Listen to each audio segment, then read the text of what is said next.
Okay mo? Okay. So ngayon, meron po akong isi-share na activity na sana gawin natin na lang mamaya with a slide on our face.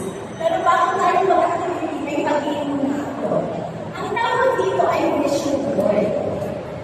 So, sino dito ang nakapag-vision board session na with me? Kasang naman? Wala pa. So, excited ka later. Ang vision board, nagamit natin yan para klaro. Ang journey natin papunta sa pagpapayaman dapat nakaangkla sa mga totoong pangangailangan. Di mo ba narinig ng mga storya na mayaman pero hindi masaya? Meron na lang pinalagyan? Yung mayaman pero bakit itsura? Kasi masungit, di ba? Hindi sila masaya sa buhay nila. Pwede po kasi talagang yumaman na mali ang paraan. Ha? Pero tayo, ayaw natin ng ganon. Gusto natin, mayaman tayo sa lamang paraan. At ito yung way to do that. Gagawa tayo ng vision board mamaya. Lahat kayo gagawa, bibigyan natin kayo ng materyales. Pero bago ang lahat, ito example ng vision board. There is the right way to do it. Magdodrawing kayo ng mga bagay na gusto nyo magkaroon by the time you're 60, or kung 60 na kayo, 70. Kung 70, sino ditong 60 na? So, marami na ko ganun. Okay, i-move natin ang target. Dahil 60 na tayo, gagawin natin 70. So, ngayon, meron kayong mga papel, tsaka pen. Okay. Pakisulat in 30 seconds. Yung isang bagay na gusto nyo magkaroon by the time you're 70, na hindi issue ang pera. So, pare, ang tanong, kung hindi issue ang pera, ano yung isang bagay na gusto ko magkaroon? Pero yung bagay na yun, hindi pwede peace of mind. Yung kailangan ng pera para mabili. Okay po? Kung hindi issue ang pera, ano yung gusto ko magkaroon? Okay? 30 seconds, kukunin ni Ralph yung mga papel. So, dapat matapos ninyong sulatin yan in 30 seconds. If money is not an issue, what do you want to have? Ibig sabihin, kung ang dami-dami yung pera, ano yung bibiliin nyo na isang bagay? Ito ng mga classes ko dati. Taas ang kamay. Di ba mahilig ako magpaiyak? Tama ba? Pero mahilig din ako magpatawa. Hindi nga lang nakakatawa. So, ganito po yung mga itsura ng mga classes namin. May mga kumakanta, sumasayaw, merong nag-mamioki. Because sa pag-aaral tungkol sa kaperahan, hindi kailangan nakaka-stress. Sino dito ang nasa stress pagdating sa pera? Yung mag-asawa. Pag nag-usap tungkol sa pera, sino ang nag-aaway? Taas ang kamay. Hindi naman. Sino ang nagkakainisan minsan? Taas ang kamay. Hindi rin? Very good. Pero, hindi kailangan dahil pwede namang masaya ang paraan ng pag-aaral tungkol sa pera. So, dahil sa aming 12-month journey with Tala Philippines, pagdating sa pera, ito ang ating goal. Tayo ay feeling empowered. Kayo ba feeling empowered pagdating sa pera? O feeling nyo, mayaman lang yung mayaman sa Pilipinas? Si Mami, ibang reaction. Mayaman na ba yung mayaman sa Pilipinas? Huwag ka na lang tingin sa stage, okay? Alright, let's see, 1 minute. Okay, timer, 1 minute. 1 minute. Then, ready, get, set, go. Tao, Hindi. bagay, Hindi. building, Pwede. orphanage, Hindi. family vacation houses. Hindi. Gusto ba ng mga kabataan? Hindi. Matatanda? Oo. 60 plus? Pwede. Simple ba to? Hindi. Magara? Kailangan ng mga 50,000. Oo. Okay. 50,000, more pa. Oo. Building, infrastructures, Pwede. gusto ng mga matatanda. Aray? Ay, charis. Ano po? Makulay, Oo. 50,000. Nakikita ko to sa SM, Hindi. sa labas ng SM. Oo. Wow. May para sa mga bagay na magpapasaya sa atin. Okay po ba? Alright, so at the back, 30 minutes, iikot-ikot ako sa inyo. Please feel free to use your crayons.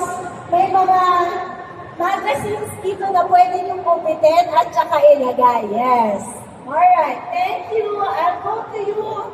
Mamimigay kami ng paper. Ibabalik, bibigay ko na to sa'yo para hawak-hawak na pag i-interview.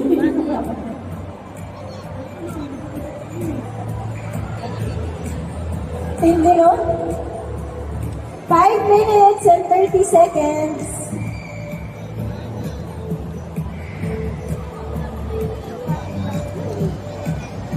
Mosel, magsiseminar na kayo sa akin sa pag-negosyo, ha? Okay. Simulan na tayo agad-agad. Travel, house and love, BMW brand new car. O, diba? Lupa at sariling bahay. Yun ang napakadami. Orphanage. For PWD, orphan, senior, and anyone who needs help. Kanino to? Orphanage for anyone who needs. Okay, next interview. Direct Alex will talk to you later for interview, ha? Si Steve? What's your name again? Ask the answer.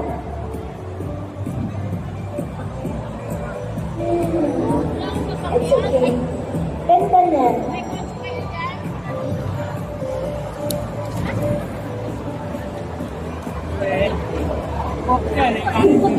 Baby, New York City. Kanito to? Baby, New York City, Cubao.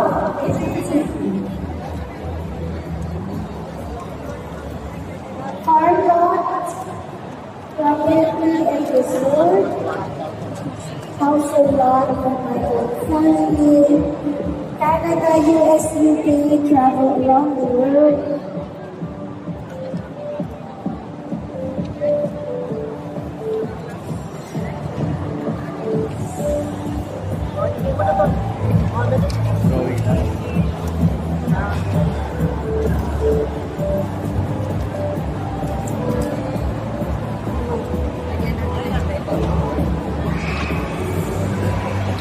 Pakita mo. Madam Maida, tingnan mo to, bakery in New York City. Akala ko sa'yo to eh. O, New York na ba? Alright, 3 minutes. May nanigili na po dito. Hi! Selfie lang yun. Selfie? Ikot yun. Yes. Hello. Hi! Alis mga followers niya. Like and subscribe. Again, on behalf of the charity,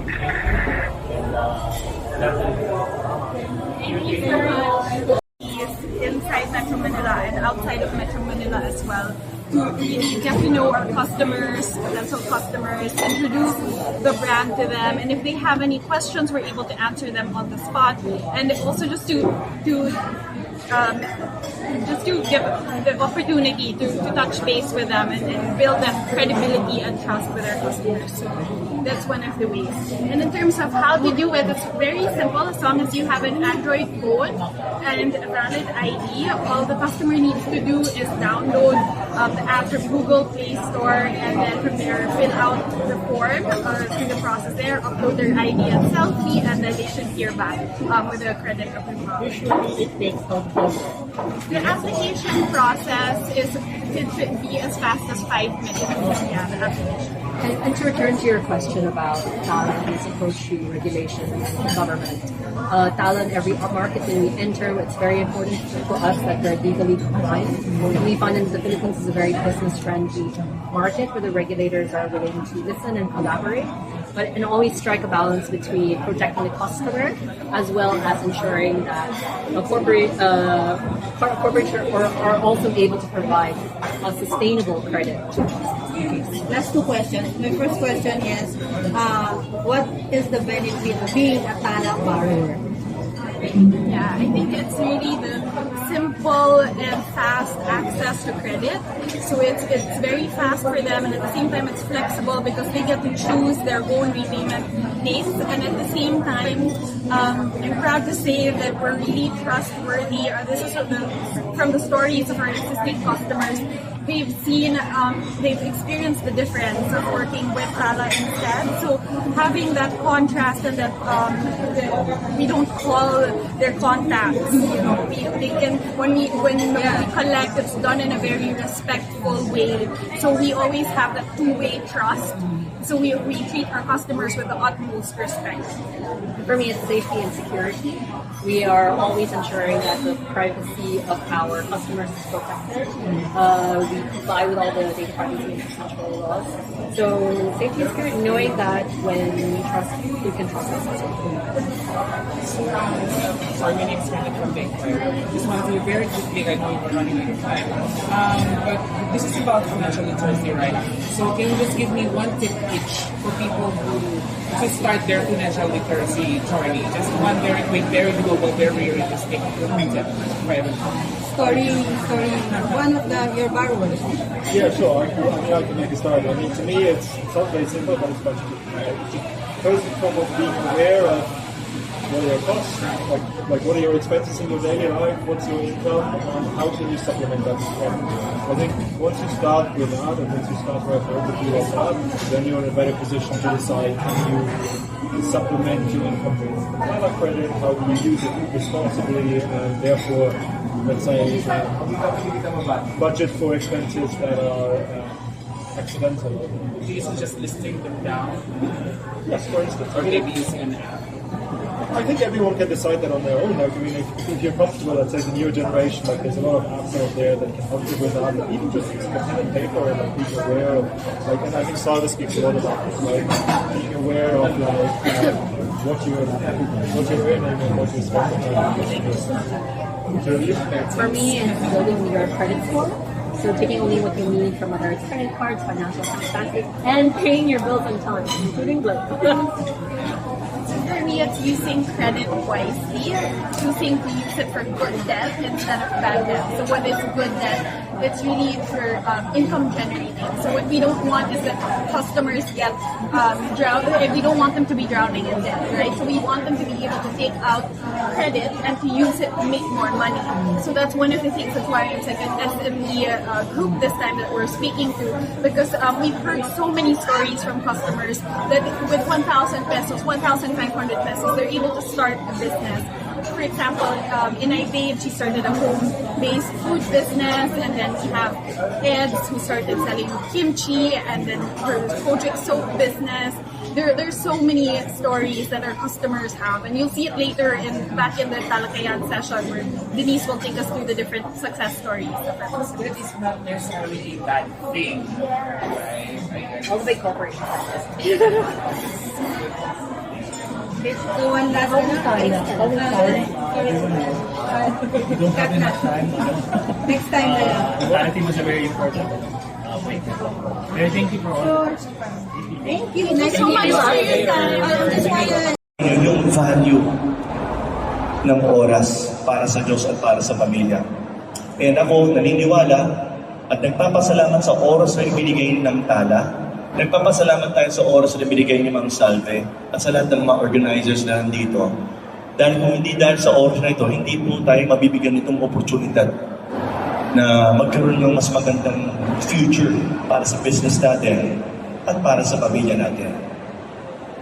Kaya po, again, maraming salamat po sa inyong lahat sa Tala and sa inyo lahat din po ng mga nag-participate. Alam niyo, saludo ko sa inyo dahil nakikita ko na visionary po kayo, may mga nakikita po kayong future para sa pamilya niyo, and hopefully, tuloy-tuloy po tayo magkaisa at magtulungan. Let's continue to build a relationship with each other. Dahil kung tutuusin, kung ano man yung mga business natin na papasukin, sa bawat negosyo, it's the relationship that we must treasure. Dahil yan po ang hindi kayang bayaran ng pera. Hopefully din po, lahat po tayo magkaroon ng relationship sa Panginoong Diyos. Dahil doon nagsisimula ang tunay na pag-asa na hindi kailanman mauubos. So before we end, meron akong exercise na gusto niyong gawin. Pwede kayong tumingin sa katabi ninyo, titigan niyo sa mata at sabihin mo sa kanya, ikaw ang pag-asa. Go! Ang tanong, mukha po bang may pag-asa yung katabi niyo? Pag sinabi niyo wala, mag-uwian tayo, pack up tayo ng talaga. Meron o wala? Meron. At lagi niyong tandaan, taas natin mga kamay, ang pag-asa ng gagaling sa Diyos, hindi mauubos. Ikalat mo sa iyong pamilya, mahal sa buhay, at idedicate yung negosyo niyo sa Kanya. God bless you po. Maraming salamat at lagi niyong tandaan ng Quezon City Government. Nandito po handa, makipagtulungan, makipag-partner po sa inyo. At we're always here never to promote ourselves, but to promote the lives of every Filipino family in Quezon City.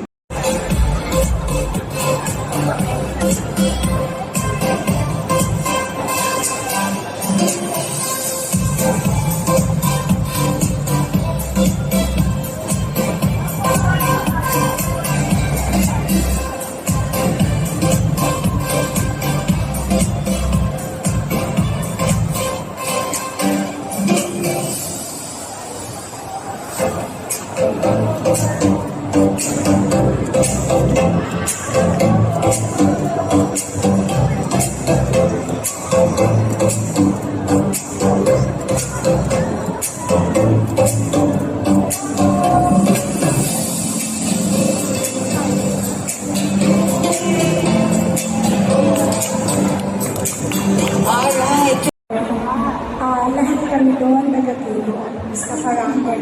From Hundal Banrizal po. Wow! Model Banrizal. Ano po, vendor din ba kayo? Meron po akong sari-sari store at saka travel and food. Ano po yung sir? Food vlog po? Ha? Bibilang mo na ako, ano kayo?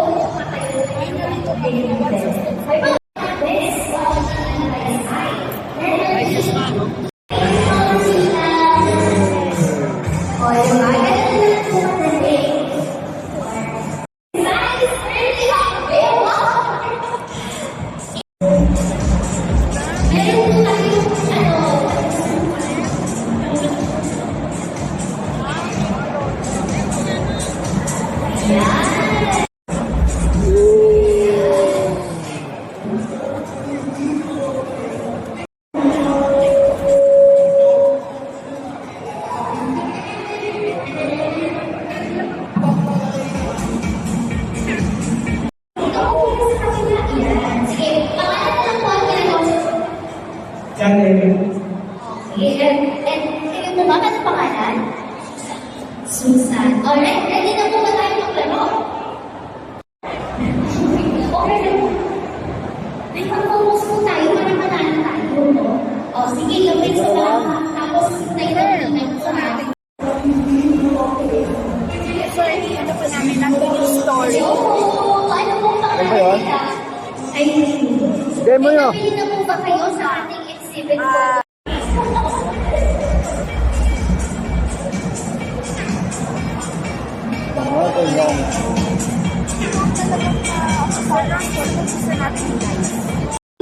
Bayan ng pinag-comment sa iyong tanap. Is it that there is true negative thoughts or negative walang pinag-comment sa tanap? O, negative go! Negative is correct!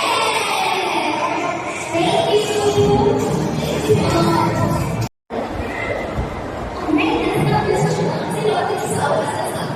Ay, yeah! Na-enjoy niyo yung ating malaro and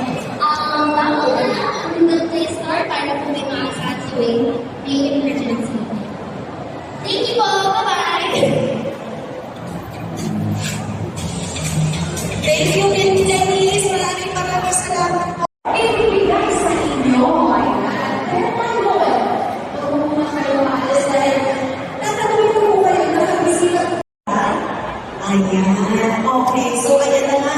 Dahil na ang nabito na mga puto natin dyan, local aid lahat po yan. Marks, narito po ang presidente ng Escaparate. Ang po natin, Miss Josie Natividad. Hello po, Miss Josie. Magandang hapon po sa inyong lahat. At hello, maraming salamat. Maraming salamat dahil kayo ay nagdesisyon pumunta dito. Isa yon sa mga hakbang na dinesisyonan nyo para kayo ay magkaroon ng financial empowerment. And itong event na to ay binigyan tayo ng opportunity ng TALA, the Talakayan Financial Workshop and Exhibit, at expertly conducted by Ms. Salve Complito, ang financial beshi ng bayan. At alam niyo, di ba, paano natin magkakaroon ng tulay ang mga puwang sa ating pinagkakitaan? Meron tayong 3 organisasyon. Ang una dito ay ang TALA. Sila po ay isa sa mga tech companies na nagbibigay ng financial assistance sa inyong mga nangangailangan. Ang pangalawa ay Escaparate at nandito yung iba sa inyo. Kami po ay nasa online selling and capacity building, nagbibigay ng training not only sa business but also sa health. At ang pangatlo ay ang empowerment and transformation na nagbibigay ng financial literacy programs. Ano ngayon ang ginawa ng TALA sa event na to? Binigyan kayo ng opportunity para kayo ay magkaroon ng financial workshop. Yung financial workshop na yan, ano dapat ang inyong nakuha? Pag umuwi kayo mamaya, nasa jeep, nasa bus, nasa kotse, at bago matulog, anong dapat yung imuni-muni? Unang-una yung mga sinabi sa inyo ni Ms. Salve dito, mga valuable insights. Ang isa sa mga valuable insights, yan nakuha ko kanina ay yung jar management system. Di ba merong 6 yon, so merong percentage. So I hope yon ay valuable insights sa inyo. At yung mga practical tools like yung behavior modification tool, kailangan nyo rin isipin yon. Yon, imuni-muni nyo yon. Dahil yon ang magdadala sa inyo unti-unti sa financial empowerment. And pag kayo ay may financial empowerment, you are one step closer to achieving your financial goals. And ngayon ay sama-sama tayo na pag-isipan ano yung mga nakuha natin sa araw na to, and for us to be able to build a stronger financial future for ourselves and our communities. Maraming salamat po and happy weekend, and mag-ingat kayong lahat.